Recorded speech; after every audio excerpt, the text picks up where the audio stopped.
judul kajian kita, tema kita tentang mengenal wali Allah, wali syaitan. Ya. Ini diambil terinspirasi dari banyak ayat, tapi yang paling inti adalah surat ke-10 ayat 62 sampai 64 ya. Surat Yunus ayat 62 sampai 64. Karena hari ini lagi banyak orang ngomong wali, wali Allah, wali ini, wali itu. Ada yang benar-benar wali, tapi nggak diakui wali oleh orangnya gitu. Masa sampai hari ini ada yang mempertanyakan bahwa Wali Songo itu bukan wali, itu kan aneh ya. Jadi kewalian itu ada yang sampai kepada kita dengan kabar yang masyhur, populer atau mutawatir, semua orang tahu. Ada yang sampai kepada kita dengan kabar perorangan ya, kabar ahad. Maksudnya apa? Jadi orang itu kita ketahui dia sebagai wali karena dia di masa lalu, itu karena riwayat. Nah, sama, kita tahu bahwa Nabi Muhammad itu Nabi karena kita mendapat riwayat itu dari orang-orang tua kita. Sama, wali-wali juga begitu. Cuma karena kita nggak tahu, nggak lihat, bukan berarti nggak ada. Ya. Malah ada yang sok-sokan pakai riwayat hadis, pakai riwayat. Tahu dari mana? Mana riwayatnya bahwa Sunan Fulan itu wali? Mana sanadnya? Ya, emang kalau kita mau mengkiaskan, menalogkan, tahu dari mana kita Nabi Muhammad itu nabi? Oh, dari orang tua. Emang orang tua kita sikoh, terpercaya? Kan belum tentu juga. Emang kakek kita terpercaya kan belum tentu juga. Kalau ukurannya pakai riwayat hadis, mengetahui seorang wali itu berat ya. Jadi jangan terjebak untuk hal-hal yang seperti itu. Akhirnya meremehkan seseorang atau meragukan kewalian seseorang yang sudah masyhur disepakati oleh masyarakat. Nah, ada sebelum masuk ke ayat ini, Imam Nu'taillah di Al-Hikam ya, kemudian disyarah juga oleh Imam Syarqawi itu mengatakan bahwa mengenal wali itu lebih sulit dari mengenal Allah. Maksudnya gimana? Kalau mengenal Allah cukup pakai satu ayat. Ya. Surat Syura ayat 11. Laisa kamitslihi syai'. Tiada yang serupa dengan Allah. Maka apapun yang orang katakan tentang Allah, Allah Maha Suci dari itu. Nah, lalu kalau wali bagaimana? Lah wali itu kebalikannya. Wali itu mirip dengan kita. Makan, minum, tidur, bahkan wali itu sakit, bahkan wali itu sama seperti orang lain, pernah sukses, pernah gagal. Mungkin kalau dia berumah tangga, dia ada yang tengkar, ada yang cerai, ada yang punya anaknya soleh, ada yang punya anaknya bandel, ya sama. Persis sama seperti manusia. Karena dia sama seperti manusia, maka mengenal wali itu sangat sulit. Nah, begitu poin dari Imam Nu'taillah As-Sakandari. Nah, teman-teman dimakan Allah, meskipun itu sulit, nah, di dalam Al-Quran diberikan garis besar siapakah wali Allah Ta'ala tersebut. Kita coba, kalau punya Al-Quran di rumah, pasti punya ya, ayat surat 10 ayat 62, 63 dan 64. Bismillahirrahmanirrahim. Ya, ala inna awliya Allah la khawfun alaihim wa la hum yahzanun ya. Ala, orang Arab kalau dipanggil ala itu kayak semacam ditegur, hai gitu ya. Ingatlah. Inna awliya Allah, inna sesungguhnya awliya Allah. Aulia plural jamak dari wali. Wali-wali Allah itu la khaufun alaihim, tidak ada rasa takut, rasa gundah terhadap mereka, walahum yahzanun, tidak pula mereka bersedih. Nah, maka teman-teman, sahabat-sahabat melakukan Allah, ini merupakan pencirian bahwa kualitas rohani seorang kekasih Allah itu stabil. Jadi tidak ada khauf. Ya. Khauf itu rasa gundah, gulana, itu yang disebabkan karena tulul amal. Panjang angan-angan, cinta dunia, takut mati, takut masa depan. Nah, itu namanya khauf. Ini kenanya di psikis, ya, psikis orangnya kena. Jadi khauf ini penyakit psikis, penyakit yang sudah menyerang kejiwaan seseorang. Ya. La khaufun alaihim, dan itu bersih, artinya mereka tidak mengidap penyakit kejiwaan kah, penyakit kolbu, itu nggak ada. Ya.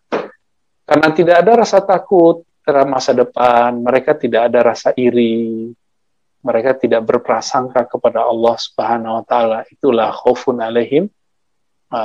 Walahum yahzanun, tidaklah mereka bersedih.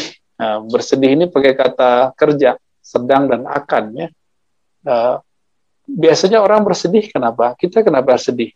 Karena kita kehilangan keluarga, kehilangan harta, kehilangan orang yang disayangi. Mereka hal yang seperti itu ada, tapi yahzanun di sini artinya kesedihan yang mendalam. Nah, itu. Kesedihan yang tidak terkendalikan, yang terus-menerus. Maka digunakan kalimat yahzanun, kata kerja selalu. Mereka mampu mengendalikan dirinya. Nabi pernah bersedih ketika anaknya meninggal, ya. Sayyid Ibrahim bin Muhammad itu kan masih kecil, ya, meninggal, itu beliau nangis, anak dari Maria Al-Qibtiyah. Tapi beliau menangis itu mampu beliau tahan. Gitu. Ala inna awliya Allah, ketahuilah jika kalian bertanya siapakah wali Allah itu mempunyai kematangan rohani sehingga tidak ada khauf, tidak ada penyakit panjang angan-angan, rasa takut berlebihan itu dalam diri mereka, walahum yahzanun, dan mereka tidak menghadapi suatu masalah dengan kesedihan yang berlarut-larut. Itu dua ciri pertama yang tampak seperti itu. Lalu ciri berikutnya apa di ayat 63-nya? Alladzina amanu wa kanu yattaqun. Ya. Ciri yang ketiga, mereka orang-orang yang beriman, mereka percaya kepada Allah. Maka salah satu karakter dari wali itu punya keyakinan yang besar, yang tinggi. Ya. Jadi imannya ini kalau di taraf yakin sudah sampai kepada taraf hakul yakin. Itu wali. Hakul yakin itu dia sudah melihat dan tidak ada lagi keraguan. Selama kita masih menyimpan sedikit saja keraguan, maka ilmu yakin pun belum lewat, apalagi sampai hakul yakin. Jadi allazina amanu, orang-orang yang beriman, itu mereka yang percaya dan penuh keyakinan kepada Allah Subhanahu wa ta'ala. Wa kanu yattaqun, dan mereka yattaqun, ya. Yattaqun, kalau amanu ini menggunakan kata past tense, ya. Mereka telah beriman, tapi maknanya juga selalu, ya. Wa kanu, dan adalah mereka, ini past tense, adalah, telah ada, yattaqun. Yattaqun ini kata fiil, kata kerja yang berlangsung terus-menerus. Jadi mereka selalu dan terus-menerus melakukan yattaqun. Apa arti yattaqun? Ketakwaan atau kesalihan. Mereka selalu berusaha untuk menjaga kualitas ketakwaan. Ya. Takwa itu kata Nabi, at-taqwa hahuna. Takwa itu ada di dalam diri kita, dalam dada. Maka dapat kalau dikorelasikan, mereka menjaga isi dadanya ini supaya tidak kemasukan oleh selain Allah Subhanahu wa ta'ala. Ya, ini sudah 4 ciri. Lalu ada pencirian yang spesial, yang ini ada pada wali-wali yang spesial. Lahumul busyra fil hayatid dunya wa fil akhirah. Ini dipisahkan. Bagi mereka busyra, kabar gembira, fil hayatid dunya, di kehidupan dunia, wa fil akhirah, dan di kehidupan akhirat. Kalau kita membuka kitab-kitab tafsir, al-busyra, kabar gembira di dunia, apa itu? Itu jika dia seorang yang tajam kolbunya, maka dia mendapatkan firasat, dia mendapatkan ilham, paling basic, mendapatkan mimpi yang bagus. Mimpi ketemu Rasulullah, mimpi bertemu wali-wali Allah, mimpi baca ayat yang kira-kira yang mengaitkan dia kepada Allah Subhanahu wa Ta'ala. Jadi, lahumul busyra, kata ulama kita, ya, ini juga dijelaskan oleh Imam Al-Hakim At-Tirmizi, lahumul busyra fil hayatid dunya, itu maknanya adalah mereka secara rohani dapat berkoneksi dengan Allah SWT, bahkan dengan siapapun dalam mimpinya terutama. Jadi mimpi-mimpi yang berkualitas. Itu sebabnya Imam Bukhari menulis Sahih Bukhari, di dalamnya ada satu kitab, satu bab, judulnya Ta'birur Ru'yah. Begitu juga imam-imam yang lain. Dan di situ kita tahu bahwa para sahabat itu hampir setiap pagi menyetorkan mimpinya kepada Rasulullah. Jadi mereka bercerita bahwa saya bermimpi ini wahai Nabi Allah, kami bermimpi melihat ini wahai Rasulullah. Tentu mimpi yang berkualitas yang mereka ceritakan. Nah, kenapa? Karena mimpi itu wahyu bagi para nabi, ilham bagi para wali. Nah, ini yang istimewa, ya. Nah, dan ini bisa dilatihkan di luar mimpi. Itu sebabnya dianjurkan bagi seorang beriman, kalau melewati kubur-kubur, dia membaca Assalamualaikum, salam atas kamu. Jadi, itu adalah koneksi antara orang yang hidup dengan yang sudah wafat. Seperti yang pernah saya bahas juga sebelumnya, bahwa Nabi Muhammad SAW ketika Mi'raj, bertemu dengan ruhaniah para nabi. Belum mengimami 124.000 para nabi, beliau ketika naik ke langit pertama, kedua, ketiga, sampai ketujuh, semuanya berdialog dengan ruh-ruh para nabi yang secara fisik mereka sudah wafat. Tapi ternyata mereka tidaklah mati dalam artian kita. Kita kan menganggap orang kalau udah mati, udah pergi, udah hilang. Ternyata tidak, ya. Mereka masih beraktivitas, tapi aktivitasnya itu beda dengan aktivitas yang kita ada di dunia ini. Nah, sahabat yang dimuliakan Allah, ini pencirian istimewa. Di ayat 64-nya, lahumul busyra fil hayatid dunya. Yang jadi pertanyaan kita, untuk apa para sahabat menyetorkan mimpinya kepada Nabi? Nah, coba dilihat. Pernah dengar riwayat Abdullah bin Zaid, beliau menceritakan perihal mimpinya diajarkan malaikat untuk tata cara mengumpulkan orang untuk sholat. Yang kita sebut hari ini azan. Nah, sahabat yang dimuliakan Allah, apa kata Nabi? Wahai Abdullah bin Zaid, ajarkan yang kamu dapatkan ini kepada Bilal. Karena suaranya lebih bagus dan lebih tinggi. Apa maknanya?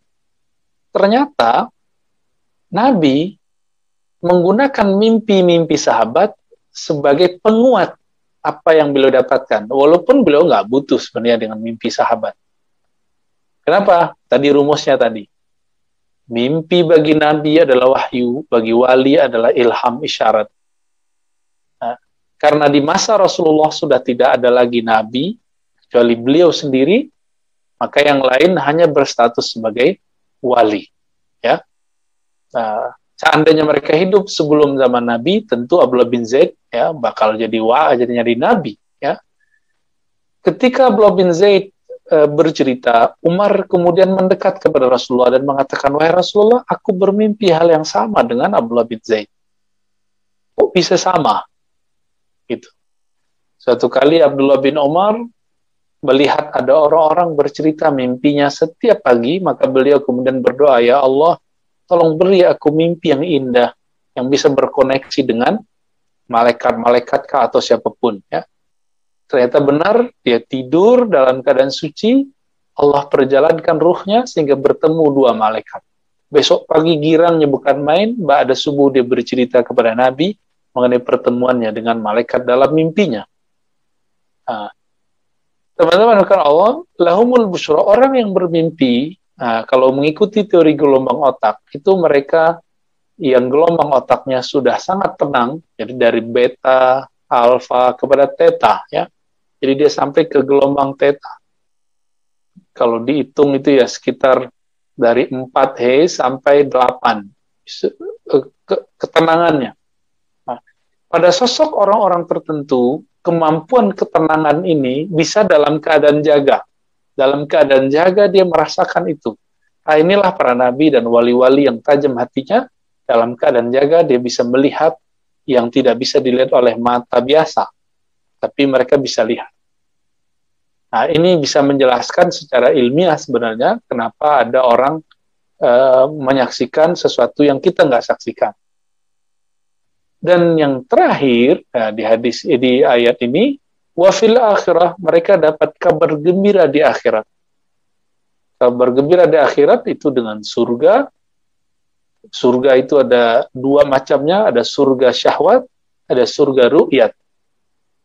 Surga syahwat dan surga memandang dekat dengan Allah Subhanahu wa ta'ala. Tentu mereka dapatnya surga, dua-dua surga itu, ya. La tabdila li kalimatillah, dzalika huwal fawzul azim. Tidak ada perubahan terhadap kalimat Allah, demikianlah Allah huwal fawzul azim. Dialah kemenangan yang agung. Teman-teman yang melekat Allah, dilihat dari tadi, maka para wali-wali ini mereka mempunyai rahasia di kolbunya. Apa yang ada dalam kolbunya? Itu allazina amanu wa kanu yattaqun. Mereka adalah orang yang yakin dan mereka di dalam dadanya ada nur ketakwaan. Nur ketakwaan ini menghasilkan cahaya sehingga mereka dapat mengenal sir-sir, rahasia-rahasia dari nama Allah Subhanahu wa taala. Jadi jika boleh kita buat semacam kaidah, ya, bahwa kanu yattaqun ini boleh diartikan di dalam dada mereka tersimpan nama-nama Allah. Maka teman-teman yang Allah, apakah kita bisa menjadi wali Allah? Jawabannya bisa. Sejauh manakah kalbu ini menyerap nama-nama Allah, maka sejauh itulah kesempatan kita menjadi kekasih Allah Subhanahu wa taala. Ya. Awali ini teman-teman ada terbagi dua, ada yang masyhur, ada yang mastur.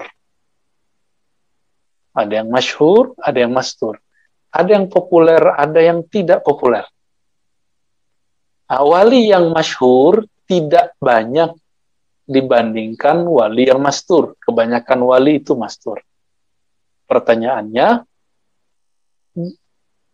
bisakah seseorang mengetahui bahwa dirinya wali Allah?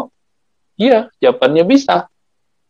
Nah, bisa karena Allah kasih tahu, atau diberitahu oleh orang yang lebih tinggi kewalian daripadanya, atau ada isyarat-isyarat ilham yang dia dapat, ya. Nah, teman-teman dimakan Allah, tapi kebanyakan orang-orang yang hanya walinya wali umum, jadi wali ini juga ada dua macam juga dari sisi tingkatan. Wali yang umum dan wali yang khusus. Wali yang umum ini, wali Allah, kekasih Allah, yang hanya mengenal Asmaul Husna yang biasa. 99, itu dia kenal. Rahasia-rahasianya dia tahu. Itu wali yang biasa. Tapi wali yang luar biasa, itu wali